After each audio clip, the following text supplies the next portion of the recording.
से जो बनेंगे वो हमें देखने हैं। जब हम आपको यहाँ पे बताएंगे तो आप केवल उसके जो मेन पॉइंट है उस मेन पॉइंट को आप नोट डाउन करेंगे या क्लास के बाद जो है आप उसको नोट डाउन करके लिखने का प्रयास करेंगे। अभी आप लाइव क्लास लेते समय जो है वो आप बहुत ज्यादा लिखने का प्रयास नहीं करेंगे, आप केवल सुनने का प्रयास करेंगे, है ना। हाँ, सुन पा रहे हैं सर, अब आई है शिवानी। चलो तुम लोग ना बहुत होशियार बच्चे हो ना। इंस्टाग्राम वाले रील्स जरूर मिल जाती है तुम लोग को, लेकिन ये यूट्यूब पे लाइव नहीं आ पाते हो।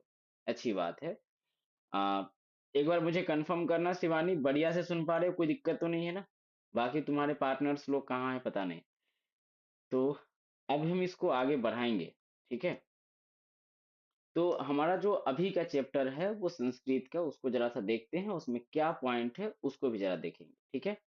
बढ़ाते हैं इसको आगे, देखने का प्रयास करते हैं। आपको अगर मैं इधर इसको मूव करूंगा तो आप मुझे देख नहीं पाएंगे।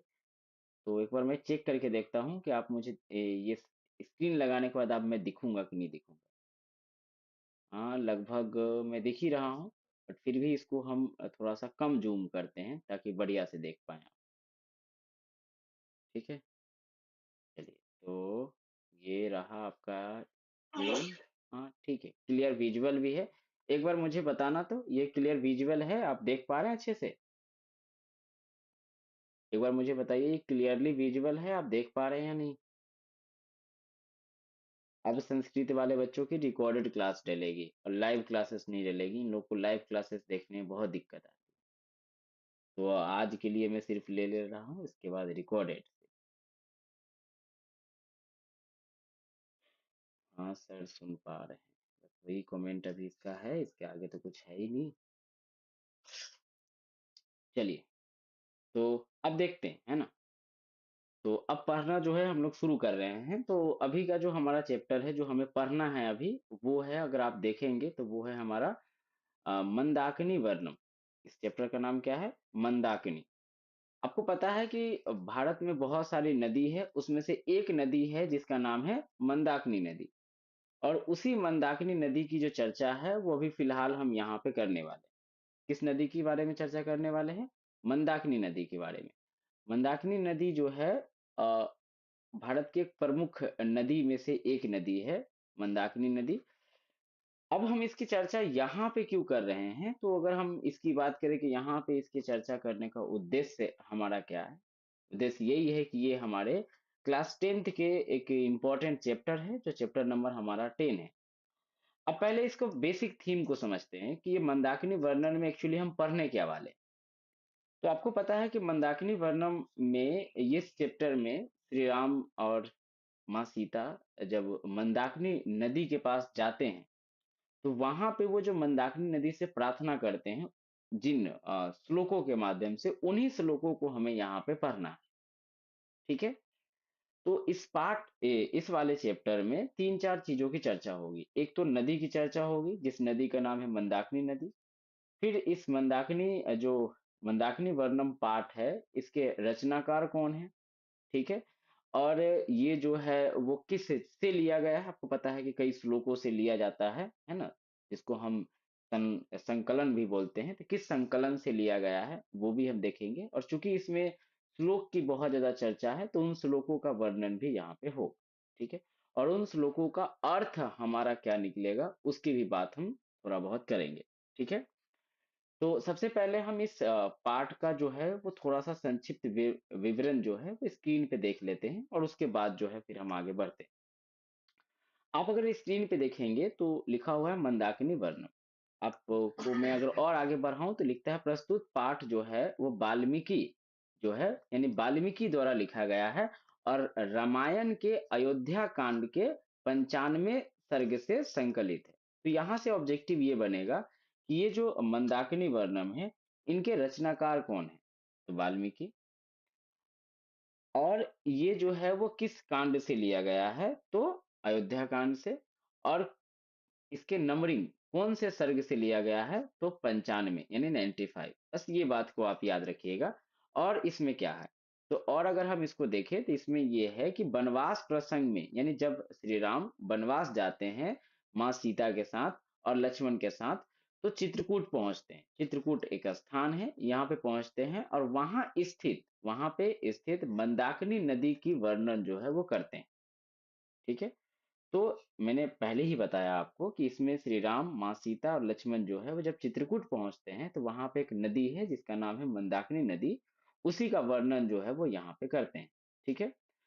वो वर्णन करते हुए अपनी जो है वो भार्या, भार्या मीन्स क्या होता है, पत्नी, माँ सीता को संबोधित करते हुए कहते हैं कि ये जो नदी है, यह नदी प्राकृतिक संपदाओं से सुसज्जित है और चित्त को हर रही है। मतलब इतनी लोभान्वित नदी है। चित्त को हरना का अर्थ क्या होता है, लोभान्वित करना, यानी कि मन को आकर्षित करना। तो श्री राम माँ सीता से कहते हैं कि ये जो नदी है वो प्राकृतिक संपदाओं से सुसज्जित है, मतलब जितने भी प्राकृतिक संपदा है उस पे सब है। और साथ ही साथ ये जो नदी है वो काफी लुभान्वित है, यानी चित्त को हरने वाली है। इसकी वर्णन जो है, मतलब इस का वर्णन किस कवि ने किया है, तो कवि का नाम है कालिदास। ये भी आपसे पूछा जाएगा कि मंदाकिनी नदी या मंदाकिनी वर्णम पाठ का वर्णन किसने किया, तो कालिदास ने। और कालिदास ने अपने रघुवंश, एक उनका एक महाकाव्य है जिसका नाम है रघुवंश। तो रघुवंश महाकाव्य में भी इसका किया है। ठीक है, ये याद रखिएगा। और महर्षि वाल्मीकि की बात भी याद रखिएगा। महर्षि वाल्मीकि जो है मंदाकिनी नदी में प्राकृतिक के सुंदरता की यथार्थ चित्रण किया। मैंने ऊपर में ही बताया था कि ये जो मंदाकिनी नदी है इसके वर्णन जो है वो रामायण के किसने किया था, रामायण में महर्षि वाल्मीकि ने। ठीक है। तो अभी इस पूरे स्क्रीन पे जो मैंने आपको दिखाया, इसमें तीन चार बात जो है आपको याद रखना। सबसे पहले जो है, ये जो मंदाकिनी वर्णम पाठ है वो किस कांड से लिया गया है, तो अयोध्या कांड से। किस किस सर्ग से लिया गया है, तो पंचानन। ठीक है। ये किस नदी की चर्चा है, तो मंदाकिनी नदी। किस स्थान की, तो चित्रकूट स्थान की। ये इसके जो वर्णन है, मतलब श्लोक के माध्यम से कौन कर रहे हैं, तो श्री राम कर रहे हैं। किसको कर रहे हैं, तो अपनी भार्या माँ सीता को करते हैं। मंदाकिनी नदी के बारे में अगर देखें तो बहुत प्राकृतिक संपदाओं से सुसज्जित है और साथ ही साथ जो है वो मन को हरने वाली। ठीक है। उसके बाद इसकी और चर्चा जो है वो कालिदास ने अपने एक महाकाव्य रघुवंश महाकाव्य में भी इसका वर्णन किए। बस इतनी सी बात जो है आपको याद रखना। तो अगर हम इसको ऑब्जेक्टिव फॉर्म में जो भी मैंने चीजें आपको बताया उसको स्क्रीन पे दिखाएं, तो सबसे पहला ऑब्जेक्टिव यही है कि मंदाकिनी वर्णम पाठ के रचयिता कौन है। स्टार्टिंग में मैंने बताया था महर्षि वाल्मीकि। ठीक है। इसके बाद देखिए कि मंदाकिनी वर्णम पाठ जो है वो किससे संकलित है, तो रामायण से लिया गया है। रामायण के कौन से कांड से, अयोध्या कांड से। कितने नंबर है, तो 95। ठीक है। वही है, मंदाकिनी वर्णन पाठ रामायण के किस कांड से लिया गया है, तो अयोध्या कांड से। और अयोध्या कांड के किस सर्ग से लिया गया है, तो 95। यही ऑब्जेक्टिव में मैंने अभी फिलहाल आपको बताया था। ठीक है। इसके बाद है मंदाकिनी वर्णम पाठ में किस नदी की वर्णन है, तो मंदाकिनी नदी की वर्णन है। रघुवंश महाकाव्य के रचयिता कौन है, तो कालिदास।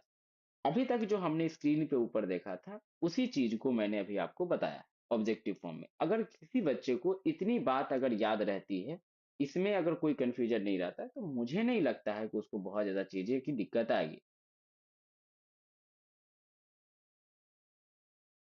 ठीक है।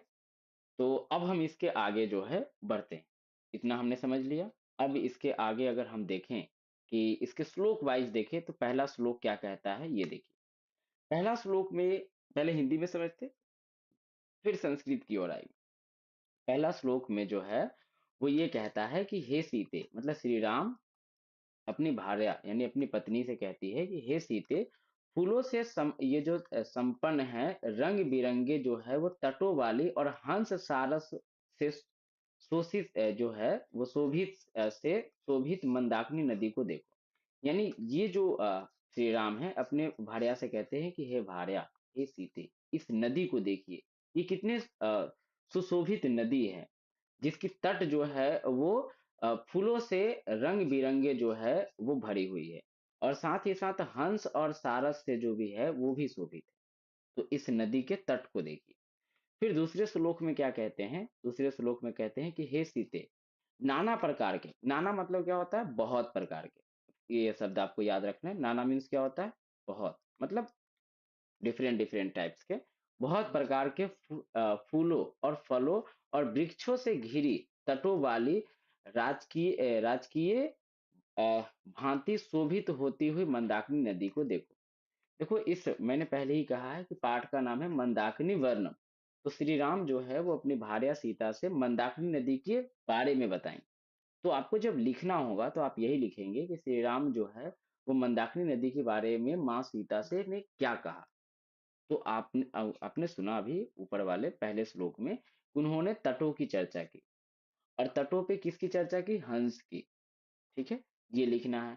और यहाँ पे कितने प्रकार के फल और फूल पाए जाते थे? नाना प्रकार के, नाना मतलब बहुत प्रकार के फल और फूल पाए जाते हैं। साथ ही साथ इसके वृक्ष जो है वो पूरी तरीके से क्या है? घिरा हुआ है और जिससे शोभित है।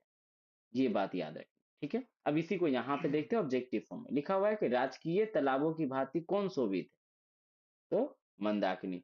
उसके बाद है कि सभी ओर से फूलों और फलों और वृक्षों से घिरी हुई कौन सी नदी है? तो मंदाकिनी नदी। तो यही जो है हमने ऊपर में दो चीजों को देखा। देखिए, हे सीते, फूलों से संपन्न रंग बिरंगे तटों वाली और हंस सारस से शोभित मंदाकिनी नदी को देखो। ठीक है, इसके बाद फिर हमने देखा कि हे सीते, नाना प्रकार के फूलों और फलों और वृक्षों से घिरी हुई तटों वाली राजकीय यानी कि राज्य के भांति शोभित होती हुई मंदाकिनी नदी को देखो। तो यही जो है आपको ऑब्जेक्टिव में कई बार जो है वो पूछा जाएगा। तो आपको ये बात ध्यान में रखने हैं। ठीक है, ये दोनों पॉइंट। तो अभी मैं फिर से ऊपर से आता हूं क्योंकि हमें बहुत ज्यादा जल्दी नहीं है। हमने स्टार्टिंग में आपको क्या बताया? हमने ये बताया कि ये जो मंदाकिनी वर्णम पाठ है, ये इसके रचयिता कौन है? तो महर्षि वाल्मीकि। ये किस कांड से लिया गया है? अयोध्या कांड से। कौन से स्वर्ग से लिया गया है? तो पंचानवे। ठीक है, ये श्री राम किस स्थान पे चर्चा करते हैं? तो चित्रकूट स्थान पे। किस नदी की चर्चा है? मंदाकिनी नदी। किसको करते हैं? तो अपने भार्या माँ सीता को। और किसको करते हैं? अपने भाई लक्ष्मण को। क्या क्या चर्चा करते हैं? तो बोलते हैं कि ये जो नदी है वो काफी प्राकृतिक संपदाओं से भरी हुई है और चित्त को हरने वाली है। फिर मैंने कहा था कि इसका वर्णन जो है वो रघुवंश महाकाव्य में किसने किया? तो कालिदास ने। ठीक है, ये बात याद रखिएगा। यही ऑब्जेक्टिव में मैंने यहाँ पे लिख दिया है। फिर श्लोक में मैंने बताया कि श्री राम पहले श्लोक में अपने अपनी भार्या सीता को कहते हैं कि ये जो नदी है, ये काफी जो है वो फूलों और रंग बिरंगों तटों वाली ये नदी है। और साथ ही साथ ये राजकीय नदी है और इसमें नाना प्रकार के फूल और फल है और वृक्षों से पूरी तरीके से क्या है? यह घिरी हुई है। यही बात हम आपको बताएं। इसके बाद श्लोक 3 में क्या कहते हैं ये ध्यान से देखिए। ठीक है, एक मिनट रुकना। हाँ, इसमें तो कुछ है नहीं, है ना? श्लोक 4 को देखिए। कहते हैं, हे प्रिय सीते, जय और मृग चर्म धारण करने वाले और पेड़ की छाल को वस्त्र रूप में धारण करने वाले ऋषि गण को इसी मंदाकिनी नदी में स्नान करते हैं। मतलब से पूछा जाएगा कि मंदाकिनी नदी में कौन स्नान करते हैं? तो मृग, मृग समझते हो ना, हिरण को कहते हैं। मृग चर्म को धारण करने वाले और पेड़ की छाल को वस्त्र धारण करने वाले ऋषि मुनि भी जो भी है वो भी इसी नदी में जो है स्नान करते हैं। यही ऑब्जेक्टिव में है कि मृग चर्म और वृक्ष की छाल को वस्त्र के रूप में कौन धारण करते हैं? तो ऋषिगण। मंदाकिनी नदी में कौन स्नान करते हैं? ऋषिगण। बस इसी पॉइंट को आपको याद रखना। फिर कहते हैं, हे सीते, अभी हिरणों के समूह द्वारा पिए गए जल गंदे हो गए, जो मन को मोहित करने वाले तीर्थों के प्रति मेरे मन को जगा रहे हैं। अर्थात यहाँ की सुंदरता, पवित्रता और प्राकृतिक सौंदर्य को देखकर मेरे मन में प्रेम रस का संचार करने लगा। इतनी तारीफ कर रहे हैं।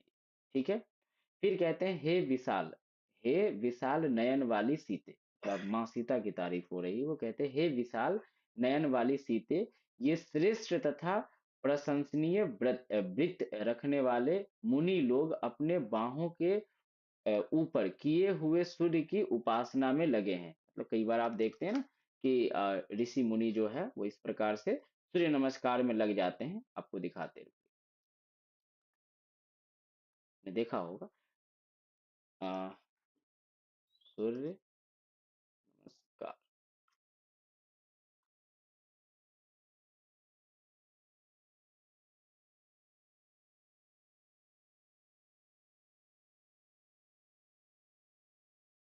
ये वाले, या आप ये देखिए, इसकी चर्चा हो रही है।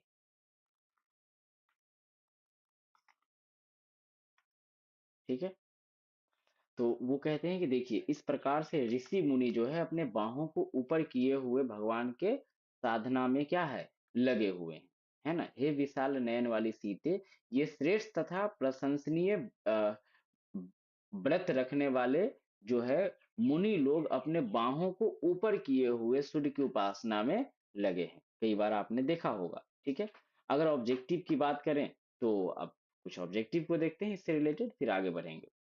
तो पहला ऑब्जेक्टिव क्या कहता है कि ऋषिगण अपनी पूजा को भुजा को सॉरी अपनी भुजा को ऊपर किए हुए किसकी उपासना करते हैं, तो सूर्य की। ठीक है, आगे देखें श्लोक को, तो इसमें कहते हैं हे सीते, नदी के चारों ओर फूल एवं पत्तों से युक्त मतलब भरा हुआ एवं हवा में चलायमान शिखर से पर्वत जो है वो मुक्ते हुए जैसे लग रहे हैं, मतलब पर्वत भी खिल उठा है इस चीज को देखते हुए, है ना। फिर है नेक्स्ट हमारा कि हे शोभने, यहाँ चित्रकूट और मंदाकिनी का दर्शन हो रहा है। इन दो चीज का यहाँ पे दर्शन हुआ, किसका किसका, चित्रकूट का और मंदाकिनी का। एक मिनट रुक जाना, किस किस चीज का दर्शन हुआ है, चित्रकूट का और मंदाकिनी का। ठीक है, आगे देखते हैं। अब इसमें चित्रकूट और मंदाकिनी का क्या दर्शन है उसको जरा देखते हैं। ठीक है, इसमें कहता है कि हे शोभने, यहाँ चित्रकूट और मंदाकिनी का दर्शन हो रहा है और वहां तुम्हारे पूर्व के अन्य दर्शनों से उत्तम माना जाएगा। पूर्व के अन्य दर्शनों से क्या माना जाएगा, उत्तम माना जाएगा। तो ये बात आप याद रखिएगा कि श्री रामचंद्र जी अन्य दर्शनों का भी सबसे उत्तम दर्शन किसको माना है, चित्रकूट का। दर्शन मतलब क्या होता है, आप घूमने जाते हैं ना विजिट करने कहीं कहीं पे, तो कहते हैं कि ये जो आपने स्थान का भ्रमण किया है सीते, ये सभी जगह के दर्शन से क्या है, ऊपर है ना। तो आपको पूछा जाएगा ये कई बार कि श्री रामचंद्र जी अन्य दर्शनों का भी सबसे उत्तम दर्शन किसको माना है, तो चित्रकूट को माना है।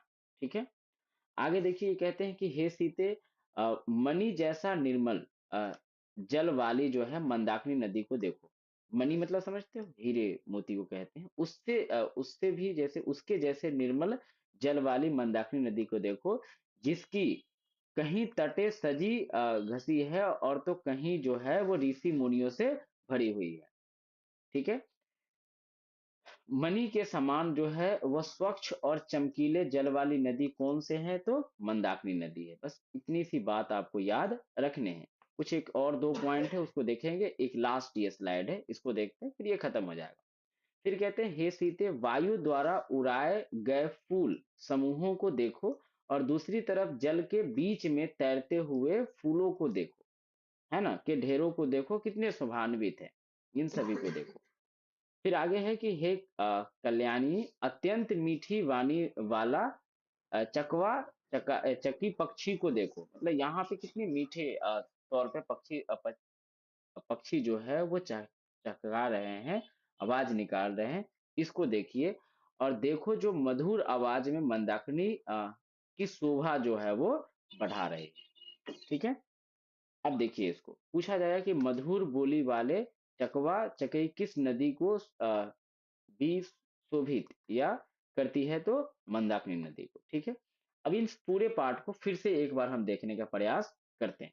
ठीक है, सारांश रूप में आपको क्या याद रखना है उसको जरा सा देखते हैं।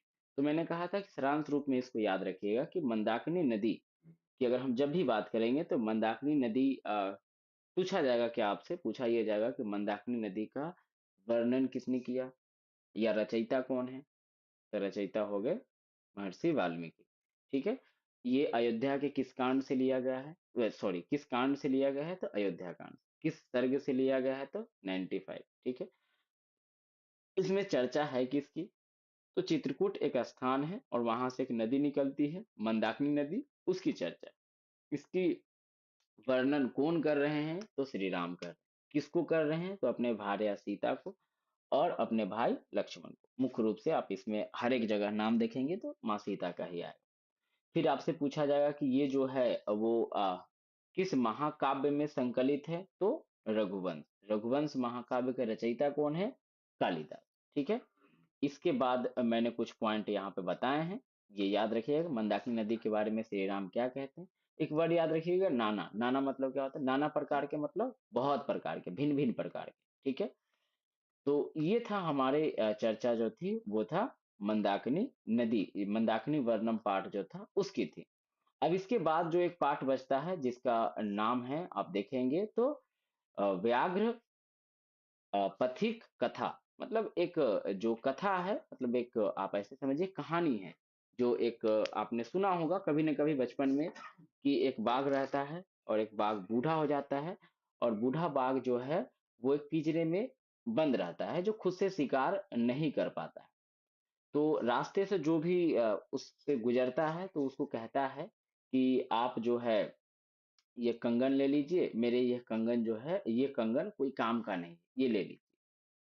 तो उसी से पे आधारित जो है ये कहानी है। आप 1 मिनट का रेस्ट कीजिए, मैं इसकी पिक्चर जो है आपको दिखा देता हूँ, फिर जो है हम आगे बढ़ जाएं। ठीक है।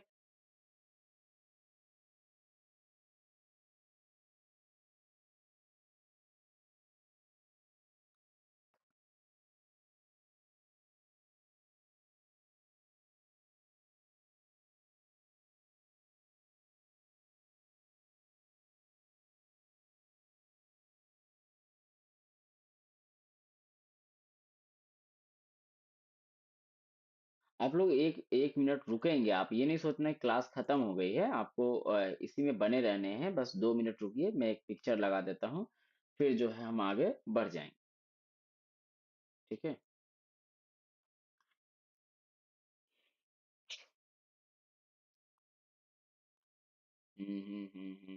पिक्चर।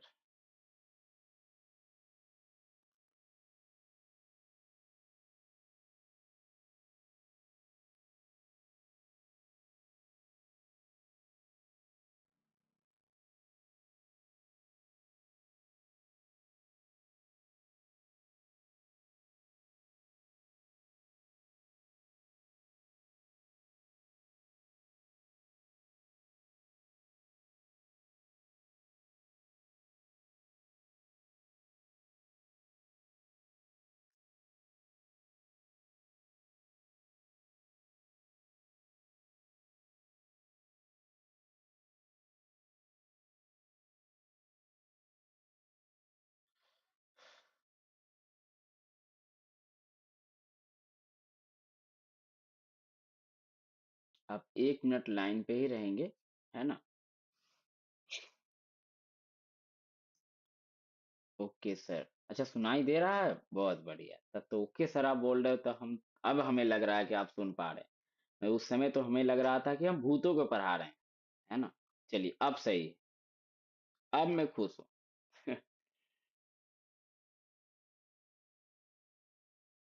अब मैं खुश हूँ।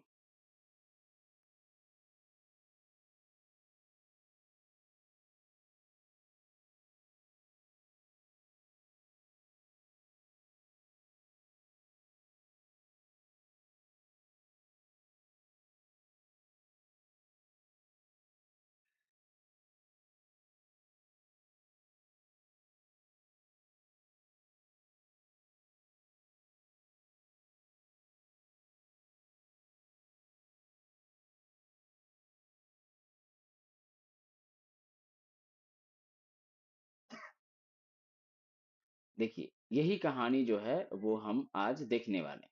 अभी हम आपको स्क्रीन पे दिखाते हैं, एक बार मुझे कंफर्म करके बताइए तो ये पिक्चर आपको स्क्रीन पे दिख रहे हैं, हाँ या ना? स्क्रीन पे आपको एक हमने पिक्चर दिखाया है, एक बार देखिए आपको दिख रहे हैं या नहीं दिख रहे हैं।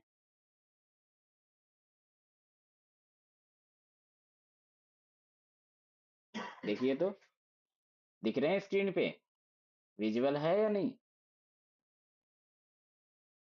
बताइए जल्दी से। जिट विजुअल, क्लियरली विजुअल है कि किस कथा के बारे में हम सोने के कंगन की बात करने वाले हैं?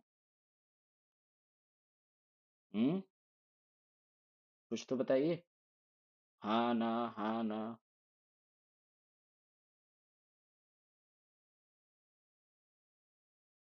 सत्यम बाबू, शिवानी और कौन है? शिवानी सत्यम, ये दो ही लोग तो हमें दिख रहे हैं। एक शिवानी, एक शिवानी सिंह और सत्यम, बाकी का पता नहीं।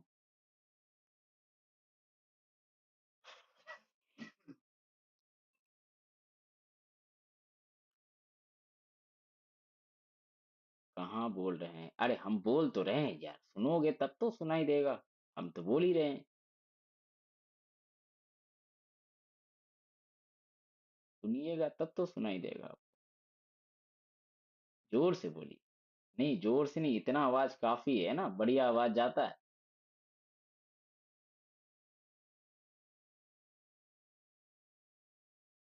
चलिए, तो अब जो है वो हम इसके बारे में पढ़ने वाले हैं, जिसका नाम है व्याघ्र पथिक कथा। है ना, मतलब एक बाघ और एक पथिक यानी कि एक यात्री की कहानी के बारे में हम पढ़ने वाले हैं, ठीक है।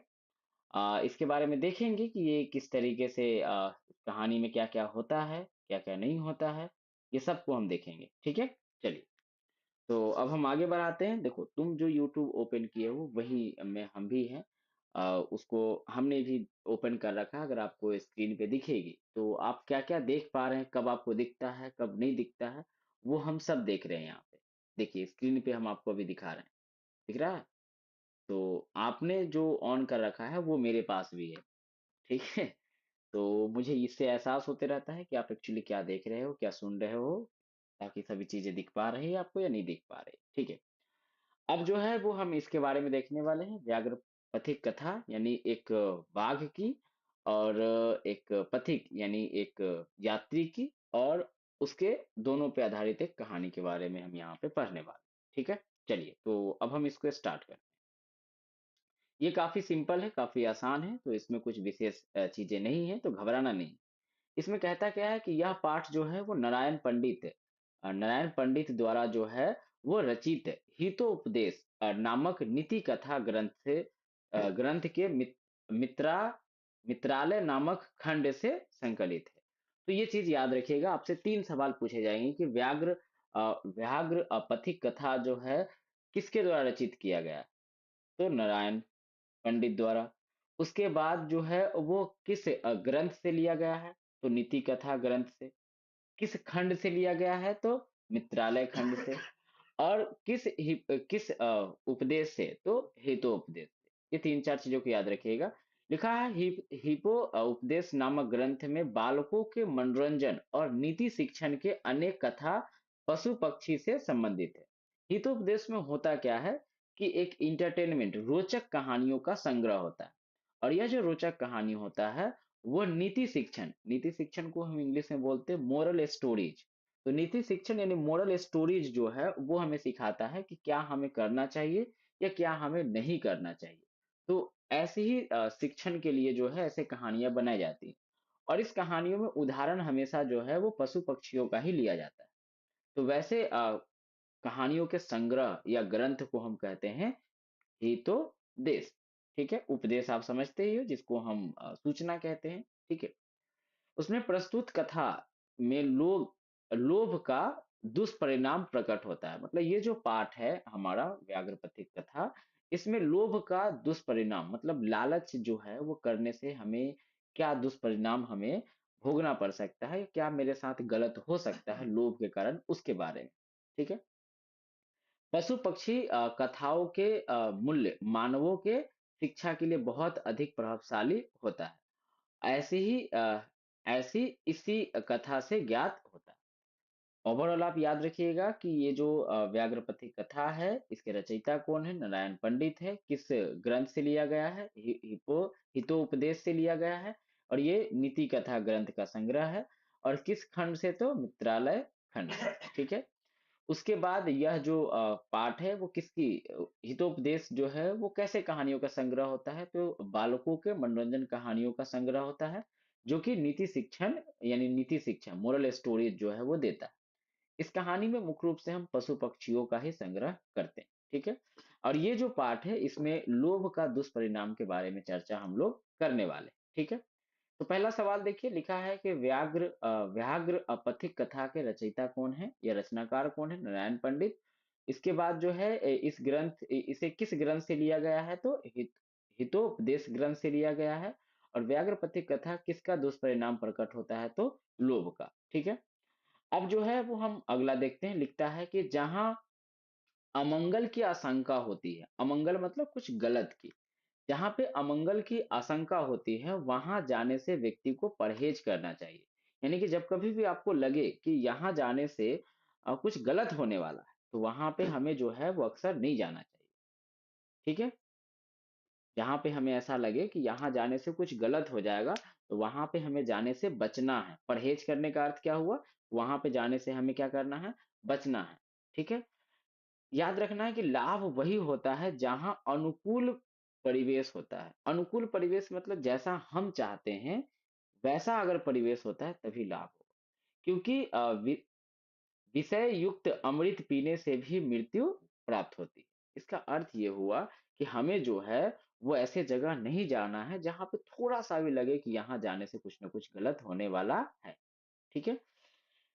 लेकिन क्या कहता है कि लेकिन हर जगह जो है वो धन प्राप्ति की इच्छा करना क्या है? अच्छा नहीं होता। फिर पूछा जाएगा कि क्या हर जगह धन प्राप्ति करने की इच्छा रखना सही है? आप कहेंगे नहीं, ये सही नहीं है। इसीलिए तब तक विचार लेता हूँ, सुनकर कहता है कि कहाँ है तुम्हारा कंगन? जैसे जब बाघ कहता है कि ये कंगन तुम ले लो, तो वो कहता है कि यार कंगन के बारे में सोचने से पहले मैं थोड़ा-सा विचार लेता हूँ और वो कहता है कि कहाँ है तुम्हारा कंगन? बाघ हाथ फैला करके दिखाता है कि ये ही रहा कंगन। तो पथिक फिर पूछता है कि तुम हिंसक पर हम कैसे विश्वास किया जाए? मतलब तुम तो जैसे ऐसे पशु हो जो हम जैसे प्राणियों को मार करके खाने का काम करते हो। तुम्हारा काम ही है कि चीज़ों को मार के खाना, चाहे पशु हो, चाहे पक्षी हो, चाहे कोई मानव। तो हम तुम पर जो है वो विश्वास कैसे कर है ना? इंग्लिश में बोलते हैं how can I trust you, है ना? तुम ऐसे हो तो हम तुम पे ट्रस्ट कैसे करें?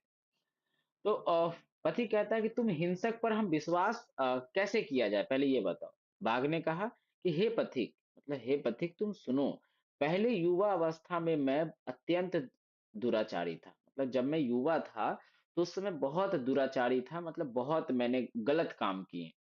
अनेकों गायों अनेकों मनुष्यों को मारने से मेरे पुत्र का और पत्नी की मृत्यु हो गई और मैं वंशहीन हो गया। ये बागपति कहता है कि तुम जैसे हिंसक पर हम विश्वास कैसे करें? तो फिर वो कहता है कि देखिए, हम आपको बताते हैं आपको विश्वास क्यों करना चाहिए। देखिए जब मैं जवान था, है ना? एक गाना है कि जब मैं जवान था। तो जब मैं जवान था उस समय यानी कि जब मैं युवा था तो उस समय अत्यंत दुराचारी था। दुराचारी मतलब मैं बहुत गलत-गलत काम किए। अनेक गायों, अनेक मनुष्यों को मार के मैंने खाया, जिसके परिणाम स्वरूप मेरे बेटे यानी मेरे पुत्र और मेरी पत्नी की मृत्यु हो गई। मतलब मैंने जो दूसरों पे जुल्म किया, उस जुल्म के कारण मेरे अपने घर चले गए और मैं वंशहीन हो गया। मेरा कोई वंश ही नहीं, मेरे बाद कोई है ही नहीं। ठीक है? इसके बाद किसी धर्मात्मा धर्मात्मा मतलब किसी पंडित से मैंने पूछा मैंने धर्मात्मा ने मुझे उपदेश दिया। मुझे कहा कि आप दान और धर्म आदि करो, है ना? आप जो है ये वंशहीन हो गए हो, तो आप क्या कीजिए कि दान कीजिए और धर्म आदि करो, मतलब धर्म की पूजा करो। अनेक उपदेश से मैंने उनके उपदेश से मैंने इस समय जो है स्नानशील दानी हूँ, मतलब बहुत ज़्यादा दानी हूँ तथा बूढ़ा और दंत विहीन हूँ और मैं बूढ़ा भी हो गया हूँ और मेरे दाँत भी नहीं। फिर कैसे विश्वास पात्र नहीं हूँ? तो मैं विश्वास पात्र कैसे नहीं हूँ? मुझ पे तो विश्वास किया जा सकता है। तो आपसे जो सवाल बनेगा, उसमें ये बनेगा कि बाघ जो है, वो विश्वास दिलाने के लिए क्या कहा? तो आप लिखेंगे कि बाघ जो है वो पथिक को विश्वास दिलाने के लिए ये कहा कि देखिए जब मैं जवान था यानी जब मैं युवा अवस्था में था तो उस समय मैं बहुत शिकार किया बहुत गायों बहुत मनुष्यों को मारा जिसके कारण से मेरे पुत्र और मेरी पत्नी की मृत्यु हो गई ठीक है फिर कहता है कि देखिए और इसके कारण मैं वंशहीन हो गया तो फिर मैं एक धर्मात्मा के पास गया गुरु के पास गया तो उसने कहा कि तुम दान करो तुम धर्म करो धर्म की उपासना करो तो मैं जो हूँ इसकी उपासना कर रहा हूँ और दान पुण्य कर रहा हूँ और तुम एक चीज और देखो कि मैं बूढ़ा भी हो गया हूँ मेरी दांत भी नहीं रहे हैं तो मुझे तुम बताओ इतने सारे चीजों को करने के बाद तुम मुझ पे विश्वास कैसे नहीं करोगे तो बाघ पूरी तरीके से विश्वास दिलाने के लिए पूरी तरीके से तैयार है कि कैसे भी ये हम पे विश्वास करें, पलक झपके कहानी खत्म कर दें इसका। फिर आगे कहता है मेरे द्वारा जो है वो धर्मशास्त्र भी पढ़ा गया, और कहता है कि विश्वास पात्र नहीं हो, तुम देखो मैंने धर्मशास्त्र भी पढ़ा है। ठीक है। अब देखिए, लिखा है कि कौन स्नान कर तालाब के किनारे बोल रहा था, बूढ़ा बाघ। सोने का कंगन कौन देना चाहता था, बूढ़ा बाघ। लिख रहा है 20 युक्त अमृत पीने से भी डैश डैश निश्चित होती है मृत्यु, है ना, ये याद रखिएगा। फिर कहता है कि हे कुंती पुत्र, मतलब पथिक को कह रहे हैं, बाघ कह रहा है कि हे कुंती पुत्र, गरीबों को धन दो और धनवानों को धन मत दो, है ना। रोगी को दवा की जरूरत होती है और निरोगी की दवा की जरूरत नहीं होती। मतलब ऐसे व्यक्ति को धन की जरूरत है जो गरीब है, ठीक है। ऐसे लोगों को दवा की जरूरत है जो क्या है, रोगी है। निरोगी की दवा की जरूरत नहीं होती। ठीक है, आगे देखते हैं और क्या कहते हैं। और कहते हैं दान देना चाहिए, दान देना चाहिए, दान उसी को देना चाहिए जिससे कोई उपकार नहीं कराया गया हो। मतलब जो कोई उपकार नहीं किया हो उसी को दान देना चाहिए। उचित जगह, उपयुक्त समय और उपयुक्त व्यक्ति को दिया हुआ दान सार्थक दान होता है। ये लाइन आप लिखिएगा नोट्स में, कि कौन सा दान सार्थक दान होता है। तो वैसा दान सार्थक होता है जो निस्वार्थ भाव से दिया गया हो। ऐसे नहीं कि हम आप मेरे यहाँ कोई काम करने आए और बदले में हम आपको कुछ दे दिए तो उसको दान कहेंगे, नहीं। ऐसा कोई उसको दान नहीं कहेंगे। दान हम किसको कहेंगे, जो निस्वार्थ भाव से दिया गया हो। और दान उसी को देना चाहिए जिसको जरूरत है। दान उसको कभी नहीं देना चाहिए जिसको जरूरत नहीं है। जैसे गरीबों को दान देना चाहिए, अमीरों को, धनवान को नहीं। जैसे रोगी को दवा की जरूरत होती है, निरोगी की नहीं। जैसे मान लो कि आपको मैं कहूँ कि चलो ठीक है ये लीवर टॉनिक पियो, लीवर खराब रहेगा तभी तो पियोगे, जब लीवर खराब है ही नहीं तो पियोगे कैसे। ठीक है। तो इसीलिए दान देना चाहिए, लेकिन दान उसी को देना चाहिए जिससे कोई उपकार नहीं कराया गया हो, और उचित जगह, उचित समय और उपयुक्त व्यक्ति को दिया गया दान ही कौन सा दान होता है, सार्थक दान होता है। ठीक है, तो ये ध्यान रखिएगा। इसके बाद की अगर हम बात करें कि और क्या कहता है, तो कहता है कि तुम यहाँ तालाब में स्नान कर सोने का कंगन ले लो। तुम जाओ तालाब में स्नान करो, और स्नान करने के बाद ये सोने की कंगन जो है तुम ले लो। उसके बाद उसकी बातों पर विश्वास कर ज्यों ही वह लोभ में तालाब में स्नान के लिए जो है वो गया, त्यों ही गहरे कीचड़ में डूब गया। जैसे पथिक बाघ के बात में आकर के वो तालाब में जाता है स्नान करने के लिए, तो फिर क्या होता है कि वो तालाब जो है वो काफी कीचड़ युक्त होता है, मतलब उसमें बहुत कीचड़ होते हैं, तो उसमें क्या होता है वो फंस जाता है। ठीक है। अ, तो वो गहरे कीचड़ में डूब गया और भागने में असमर्थ हो गया, मतलब वो भाग नहीं पा रहा था। उसको कीचड़ में फंसा देख करके बाघ बोला, अरे रे रे, तुम तो गहरे कीचड़ में फंस गए हो, मैं तुम्हें निकाल देता हूँ। यह कहकर बाघ धीरे धीरे उसके निकट जो है वो निकट सा आता गया और पथिक को पकड़ लिया। पकड़ने के बाद क्या कहता है देखो, कहता है कि जिस व्यक्ति की इंद्रिया और मन अपने वश में न हो, उसकी सारी क्रियाएं हाथी के स्नान के समान होती है। तुमसे ये कई बार पूछा जाएगा किसका जो क्रिया जो है वो हाथी के समान स्नान के समान होती है, जिसकी इंद्रिया और मन उसके वश में न हो। जिस प्रकार जो है वो वंध्या सत्र का पालन पोषण बेकार है, उसी प्रकार जो है वो क्रिया के बिना ज्ञान, ये लाइन भी याद रखिएगा कि किसके बिना जो है वो ज्ञान जो है वो सार्थक नहीं है। तो क्रिया, क्रिया मतलब ज्ञान, सॉरी एक्शन, क्रिया के बिना ज्ञान भर जो है वो स्वरूप है। ऐसा सोचता हुआ पथिक जो है बाघ से पकड़ा गया और बाघ खा गए। खत्म कहानी, पथिक गया। फिर कहता है कि जिस प्रकार कंगन के लोभ में पथिक गहरे कीचड़ में फंस गया था, बूढ़े बाघ द्वारा पकड़ के मार दिया गया था। ठीक है। तो अब मान लो कि इस पाठ के सारांश के बारे में, या इस पाठ बाघ से कौन पूछा, पथिक। और कौन पूछेगा रे, महुआ मार के बैठी हुई है। तुम रुको, बताते हैं तुमको। ठीक है। तो अब जब भी हम आपसे ये कहेंगे कि देखिए इसको याद रखने वाली बात क्या है, तो आप इसमें याद रखने वाली बात ये है कि आपको मैं समराइज करके बताता हूँ कि आपको क्या याद रखना है। देखिए, आप याद रखिएगा कि ये जो व्याघ्रपति कथा है इसके रचयिता कौन है, किस उपदेश से लिया गया है, किस खंड से लिया गया है, ठीक है? उसके बाद यह किस पे आधारित है? तो एक नीति शिक्षा पे आधारित है, ठीक है? इसमें बाघ जो है वो मैंने एक लाइन बताया था कि याद रखिएगा कि बाघ अपने बारे में लुभान्वित करने के लिए क्या कहता है कि मैं ना वो युवा में था तो बहुत दुराचारी था, बहुत सबको गायों मनुष्यों को मारा, अभी तो मेरी पत्नी भी और मेरे बेटे की मृत्यु हो गई, मैं वंशहीन हो गया। और साथ ही मैंने इसके बाद जो है एक धर्मात्मा के पास गया तो उन्होंने उपदेश दिया कि तुम दान और धर्म आदि करो। इसीलिए मैं दान और धर्म कर रहा हूँ और तुम ये भी देखो कि मैं दंत विहीन और बूढ़ा हो गया हूँ, तो मैं कैसे जो है वो किसी का शिकार करूंगा। और तुम एक चीज और देखो कि मेरे द्वारा धर्म शास्त्र भी पढ़ाया जा रहा है, ठीक है? इतने कह करके वो पथिक को कहता है कि जाओ तुम स्नान करो, लेकिन उससे पहले एक चीज और कहता है कि तुम ना दान उसी को देना चाहिए जिसको जरूरत है, गरीबों को दान देना चाहिए, धनवानों को नहीं। जिस प्रकार से रोगी को दवा की जरूरत होती है, निरोगी की नहीं, ठीक है?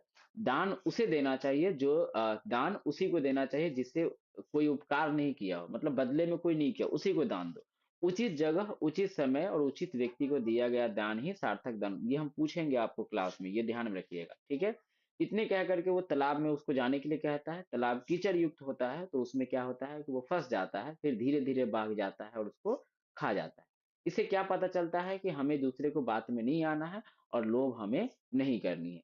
तो आज जो है हमने दो पाठ को लगभग देखा है। एक तो हमने देखा है मंदाकिनी वर्णम और दूसरा पाठ हमने देखा है व्याघ्रपति कथा। तो मुझे उम्मीद है कि ये दोनों पाठ आपको अच्छे तरीके से समझ में आया होगा, कोई दिक्कत नहीं है। इससे रिलेटेड ये तो मैंने आपको भेज दिया है आपके ग्रुप में, लेकिन इससे रिलेटेड कुछ क्वेश्चंस भी हम आपको भेजेंगे।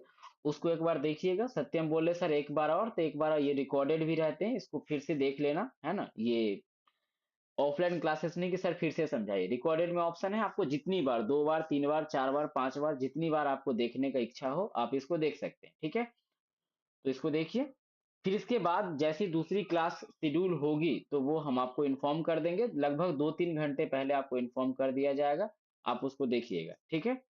आज के लिए इतना ही। फिर मिलते हैं आपसे कल, ठीक है? मतलब संस्कृत की क्लास या हिंदी की क्लास में फिर आपसे कल मिलेंगे।